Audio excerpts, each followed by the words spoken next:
Todos eles procuravam atemorizar-nos, ameaçando as suas mãos, largarão a obra e não efetuará mais trabalho algum. Agora, pois, Deus fortalece minhas mãos. Agora, pois, Deus fortalece minhas mãos.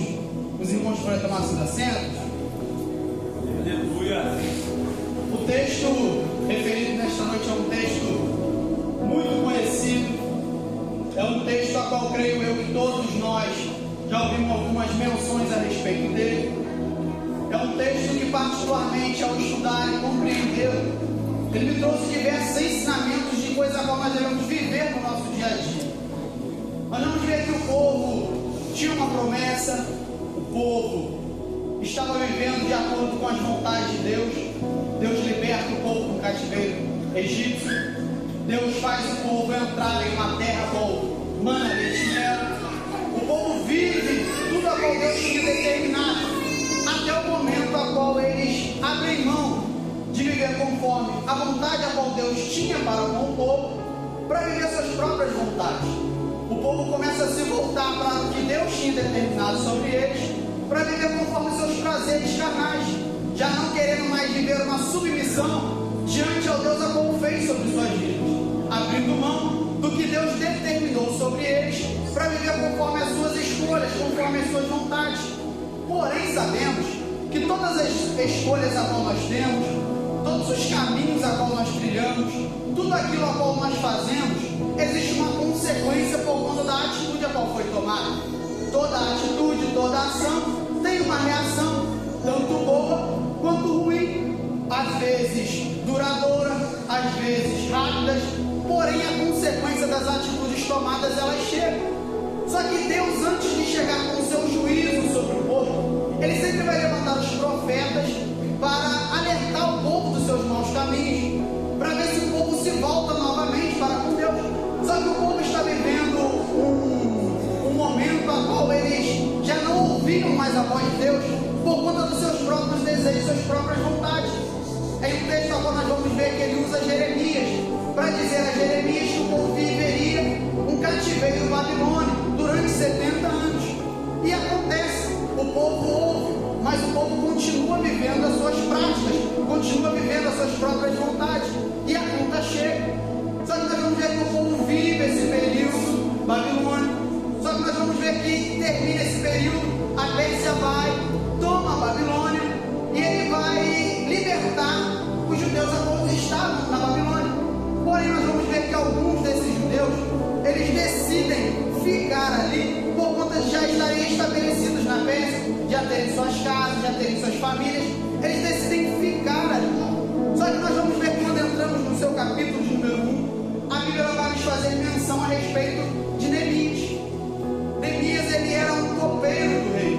Neemias, ele prestava serviço ao rei Artaxerxes I. Neemias, ele era alguém a qual trabalhava no palácio. Neemias era alguém a qual era confiável para o rei, a qual o rei tinha sua confiança. Podemos dizer que ele era um braço direito do rei.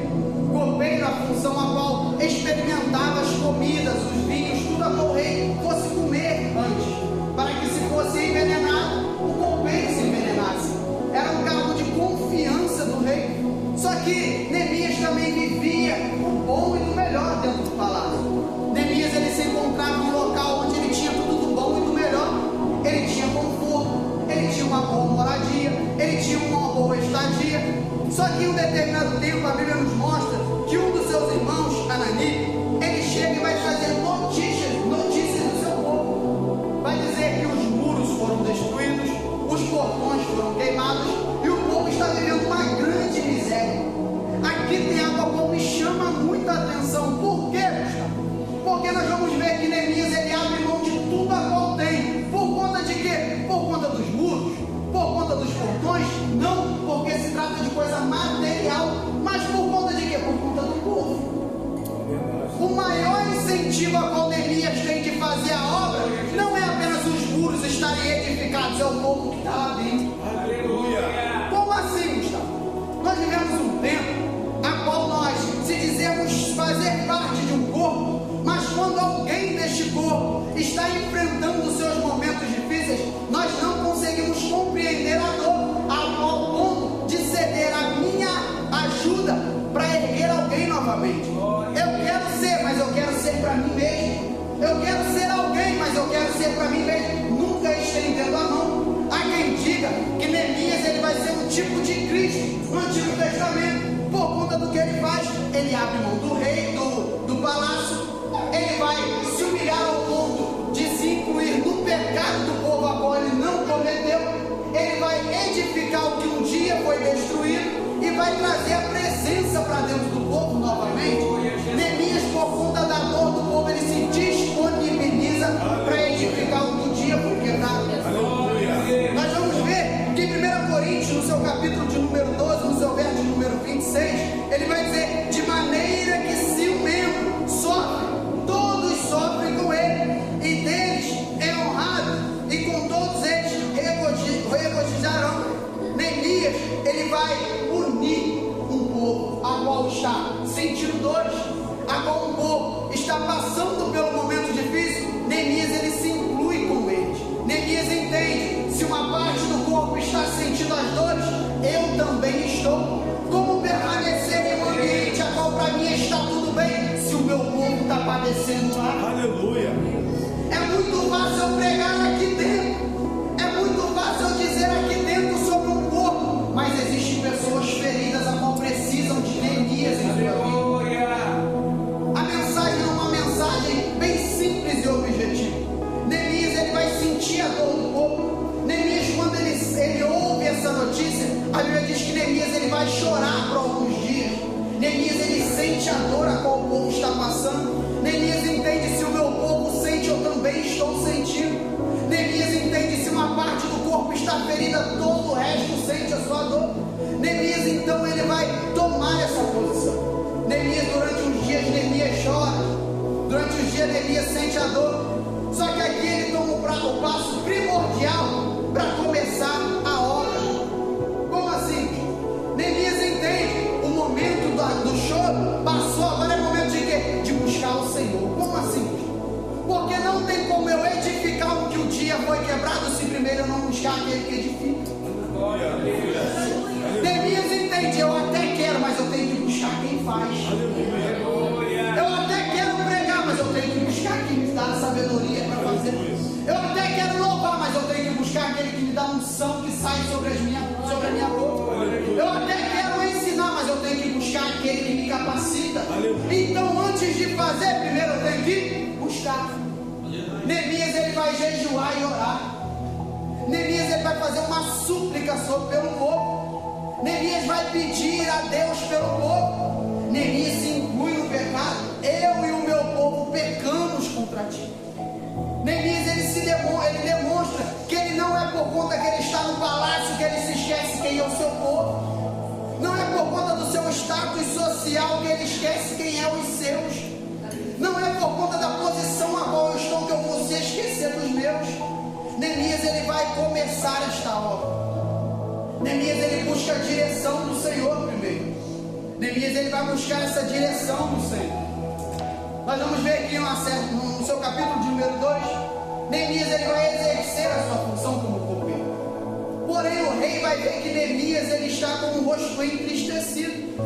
E a função do copeiro, ele não poderia apresentar uma aparência triste por conta da sua função, por conta do que ele fazia. Ele não poderia apresentar uma tristeza diante do rei. Só que o rei percebe que Neemias está triste. Trabalhava tanto tempo com o rei, mas ainda não tinha chegado com aquela fisionomia. Não havia chegado com um ar de tristeza. O rei percebe, pergunta a ele: tu está doente? Está acontecendo alguma coisa? Neemias vai contar para o rei. Neemias vai dizer para o rei: como eu vou ficar feliz se o meu povo está lá sofrendo? Como eu vou ficar feliz se na cidade onde os meus pais estão, os seus sepulcros estão destruídos, os muros, os portões? Como eu vou ficar bem se o meu povo não está bem? Neemias, ele vai contar ao rei o que está acontecendo. O rei vai perguntar para Neemias: então o que você quer? Neemias vai pedir ao rei para ir edificar o que um dia foi quebrado. Neemias pede ao rei para ir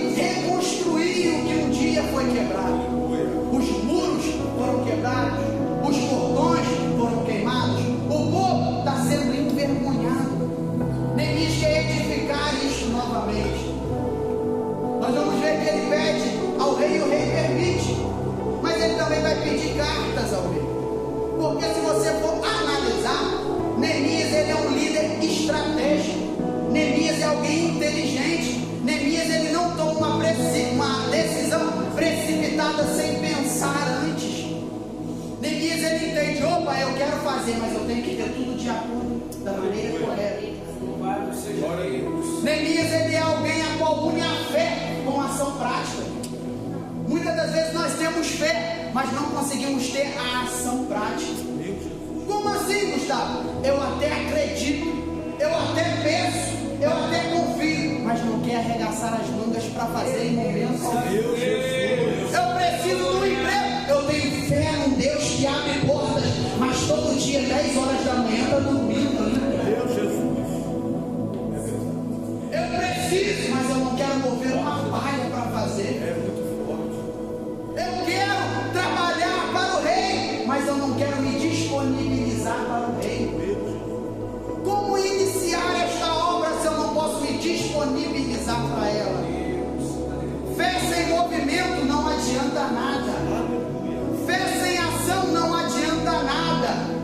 Ter fé, mas não fazer, tu se torna um preguiçoso, achando que você tem tudo na hora que você quer e da forma que você quer. Neemias ele nos ensina, eu quero edificar, mas eu tenho que pôr em prática. Eu quero trabalhar para o meu Senhor, mas eu não quero apenas dizer com os lábios, mas com a minha vida mostrar. Glória a Deus.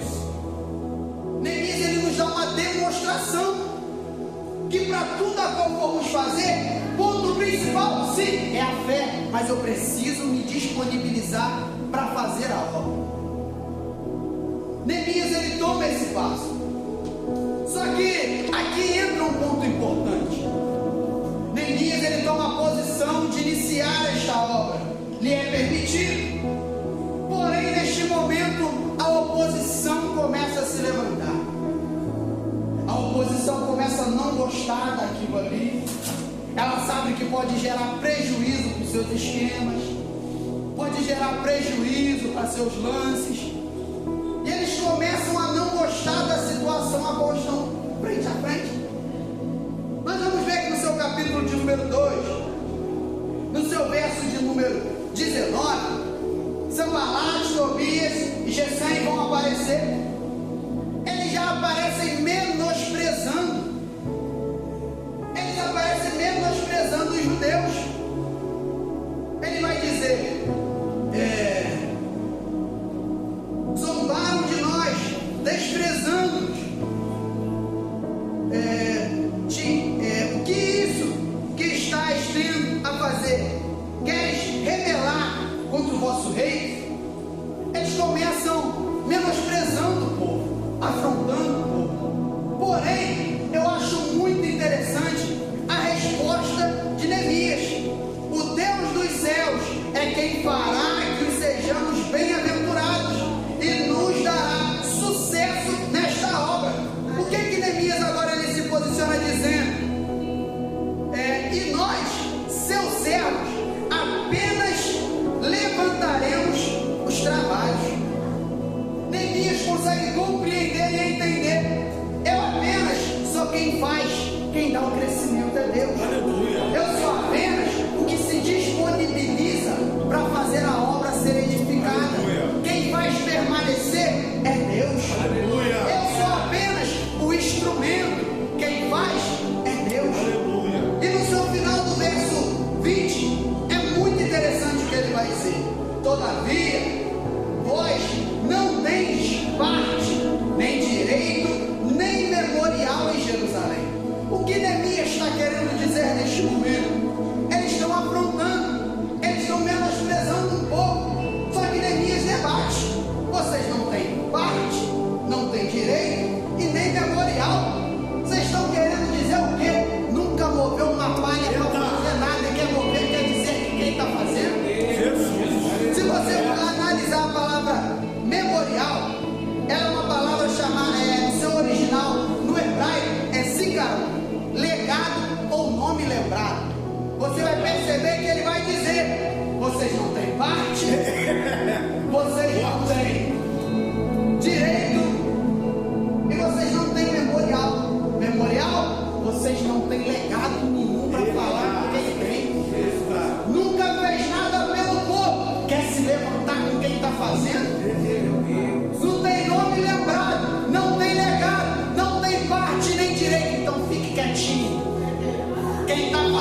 eu creio que tem um Deus que tem poder. Tu pode menosprezar quem está aqui em cima, mas quem está aqui em cima tem um Deus que tem todo o poder. Não se trata de quem está fazendo, se trata daquele que escolheu e separou. Eu sou apenas a mão de obra, quem faz é o Senhor. Aleluia! Aleluia, Jesus. Neemias vai mostrar para eles, vocês estão pensando o quê? Faladores tem muito, eu quero ver quem bota a mão na massa.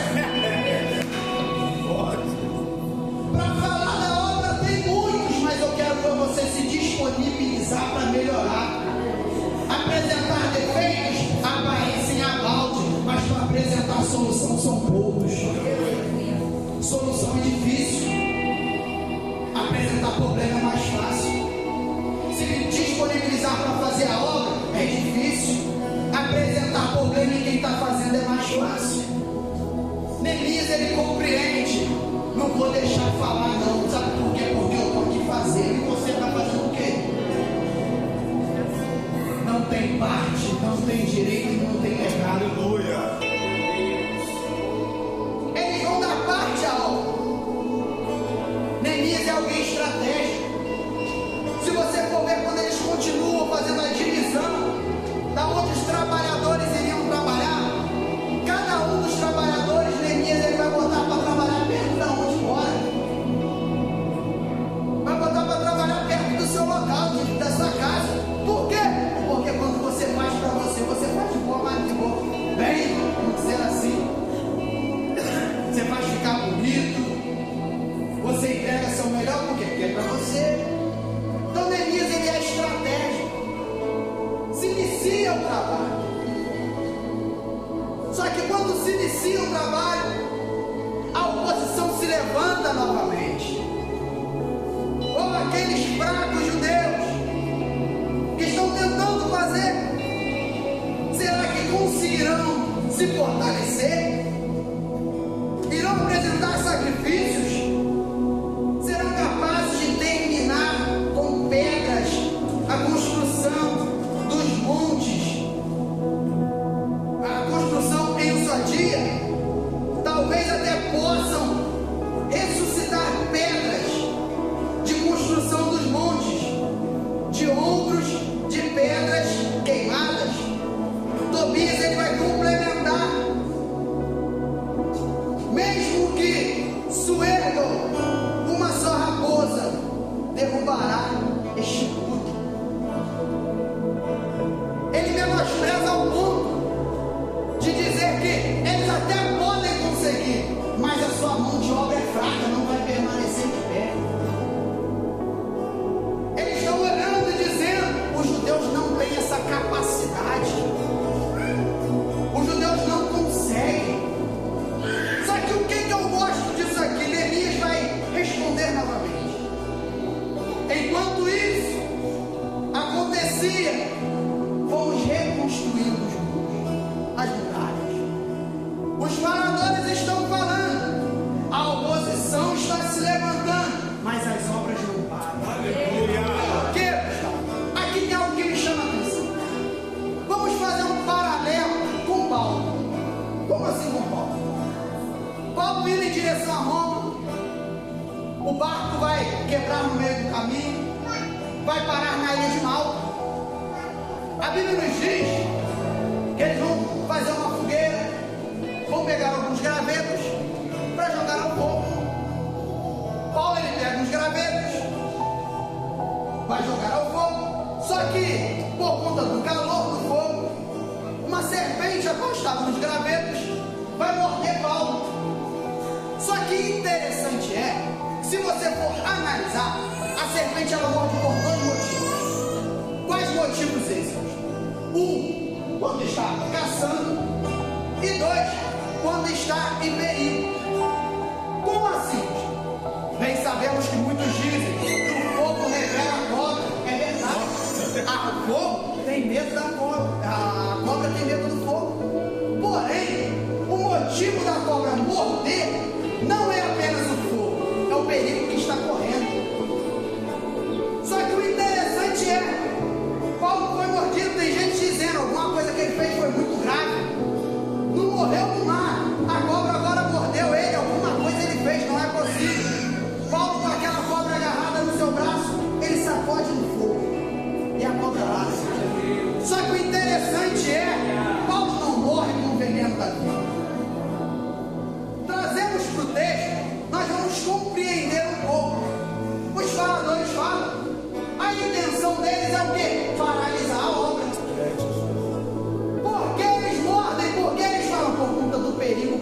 é preservado. Os faladores nunca se levantam à toa, porque eles sabem o perigo que você faz para eles. Tu tem propósito.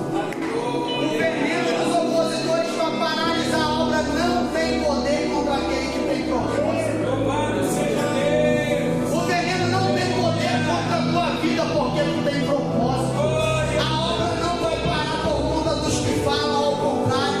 A obra não vai deixar de ser reconstruída por conta dos opositores, porque o Senhor fortalece suas mãos. É antes de reconhecer o momento de construir. Neemias continua. Aqui é o final da mensagem. Nós vamos ver que Neemias está na construção. Neemias está no alto dos muros. Só que o interessante é que numa parte do texto, nós vamos ver que em uma mão eles trabalhavam, faziam a obra, e com a outra segurava a espada, segurava a lança. Interessante é reconhecer que mesmo fazendo a obra, nunca é momento de baixar a guarda. Eles sabem o perigo a qual eles estão correndo. Eles sabem a vontade dos opositores estão em fazê-los parar. Eles entendem, eu estou na obra, mas eu não posso baixar a guarda. Com uma mão eu prego, eu ensino, eu ajudo, eu edifico, e com a outra eu jejuo, eu oro. É reconhecer que mesmo fazendo a obra eu não posso deixar de buscar o Senhor. É reconhecer que mesmo com as dificuldades da obra eu não posso abrir mão da intimidade com Deus. Louvado seja o teu nome, Jesus. No seu capítulo de número 6, nós vamos ver que Neemias está no alto dos muros. Eles vão mandar cartas, mandar chamar Neemias. Só que Neemias vai dizer para eles: estou em uma grande obra. Repita comigo: estou em uma grande obra. E não? Eu sei que você vai entender isso aqui. Neemias, ele vai enfatizar o que ele está fazendo, demonstrando a grandeza do que ele está fazendo. Por quê? Só não abre mão da obra quem reconhece que está sobre as suas mãos. Glória a Deus. Neemias compreende, não é apenas muros, é o meu povo. Não é apenas portões, são almas. Neemias compreende, eu tenho que concretizar o que um dia eu planejei. Não é apenas dizer com os lábios, mas é com atitudes demonstrar firmeza. Seja o teu nome, Jesus. Neemias, ele vai dizer: estou em uma grande obra e não posso parar. Ele finaliza dizendo: afinal, por que eu deveria parar minhas obrigações a deixar a obra para encontrar, para conversar com vocês? Será que os opositores têm mais poder do que a obra que nos foi entregue? Tu já parou para pensar que por conta de faladores nós abrimos mão que Deus nos entregou? Posso mudar isso? Aí esse óbvio de pé, quem encerra a mensagem.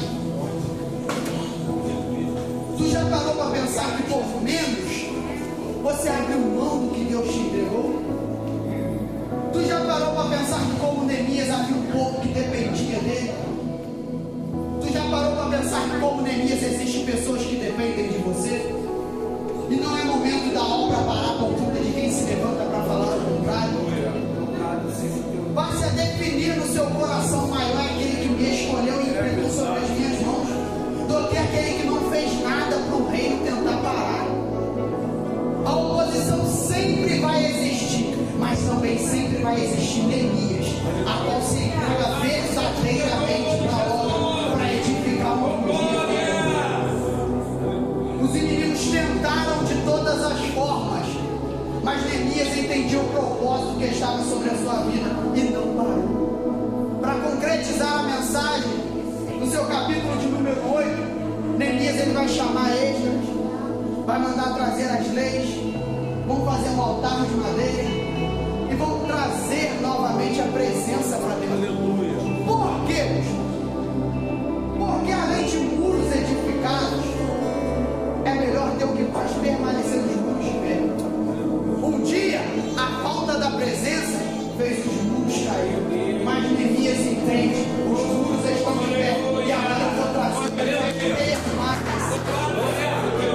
Neemias compreende, exterior tem muitos, o que faz permanecer de pé o que está dentro. E nessa noite é noite de reconhecer, devemos buscar essa presença para continuarmos de pé e reconstruir o que um dia foi quebrado. Existe um louvor a qual toca em meu coração a respeito desta mensagem. O inimigo